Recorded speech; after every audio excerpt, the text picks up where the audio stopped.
Hello students, welcome back to your English language class. Myself Mrs. Karmender. So today we are going to learn about past tense. So before this I would like you to review verbs. What verbs are, what kinds and what forms they have. Means present participle, past participle and perfect participle. That is V1 form, V2 and V3, because when you have to change one sentence to another form, you need to know about the forms of verbs. Then it will be easy for you to change these sentences. Number 2, you should know about the subject-verb agreement, that if the subject is singular, then the verb is singular. When the subject is plural, then the verb is plural. Now let's learn this. So first of all, the tense of a verb, it shows the time when an action takes place. Now come to past tense. A tense expressing an action that has happened or a state that previously existed. Now let's come, it has now 4 types. It is divided into 4, that is the past indefinite or the simple past.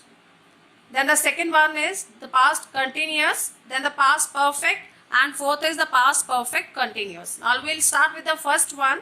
The past indefinite tense or the simple past tense is used to denote an action in the past. For example, I congratulated her on her success. It is even used to denote a habitual action in the past, like we took exercise in the morning daily. It is even used to indicate an action going on at the time stated, like while she danced, we sang. So, structure of the sentence is subject plus second form of the verb plus object. Now, see here, did is used in interrogative and negative sentences. When you have to write same sentence in the negative or interrogative form, how you will write, even it is did is also used to lay emphasis. Only V1 is, that is V1 means first form of the verb, is used with did. In interrogative sentences, did is placed before the subject and verb in first form after it. See here how first of all you'll write did, then you'll write the subject of the sentence, then first form, then object, and don't forget to put question mark at the end. It will be did you show me your homework and put question mark. In negative sentences, did not is put after the subject and first form of verb is used. Structure for it is subject plus did plus not plus first form of the verb and object. For example, I did not apply for leave. Now let's move to the next form, that is the past continuous tense. It is used to denote an action that was going on at some time in the past. The time of action may or may not be mentioned. See this one? The time of action may or may not be mentioned. Structure for it is subject plus was or were plus first form of the verb plus ing plus object. Here was is used for the singular subjects, were is used for plural subjects. Example, we were having our dinner at 8 p.m. She was not weeping. We plural used were here, she singular, so used was here. So same way as we did the past indefinite, it is changed into interrogative or negative sentences. Same way it can also be changed into interrogative and negative sentences. And how? See here, in negative sentences, not is placed between the helping verb and the principal verb. What are the helping verbs? They are was or were and between the principal verb. Structure for it is subject plus was or were plus not. As I told you, not is placed between the helping verb and the principal verb. Helping verb and this is principal verb, so it is placed there plus ing plus object. Example, she was not weeping. So in interrogative sentences, the helping verb is placed before the subject. See how helping verb means here was a word, it will be placed before subject, was a word plus subject plus first form of the verb plus ing plus object and question mark at the end. Example, were the sheep grazing in the field? And question mark, see here, were is placed before the subject. Subject is the sheep.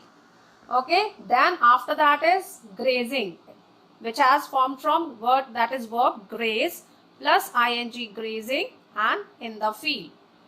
Now let's move to the next one, that is the past perfect tense. So past perfect tense is used to denote an action completed before another action took place.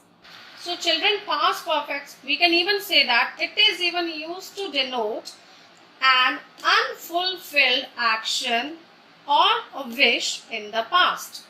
For example, if I say for unfulfilled action, it will be if she had worked hard, she would have passed. That is now unfulfilled wish. That is the action. Now wish. I wish I had won the election.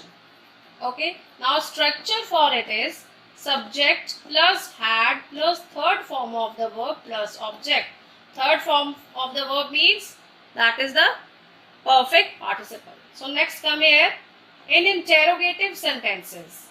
So how you will write those? Had is used before the subject. See here how structure for it is had plus subject plus third form of the verb plus object, then question mark. Don't forget to put question mark at the end. So in negative sentences, not is used after had. Structure for it is subject plus had plus not plus third form of the verb plus object. For example, I had not seen you before. So let's move to our next form, that is past perfect continuous tense. So it is used to denote an action that had been going on for some time before another action took place in the past. So structure for it is subject plus had plus been plus first form of the verb plus ing, which is known as present participle. So now let's move to in interrogative sentences how to write. So here had, it precedes the subject and been comes before the subject. For example, see here, had he been quarreling with you for some time. So here he is what? That is the subject.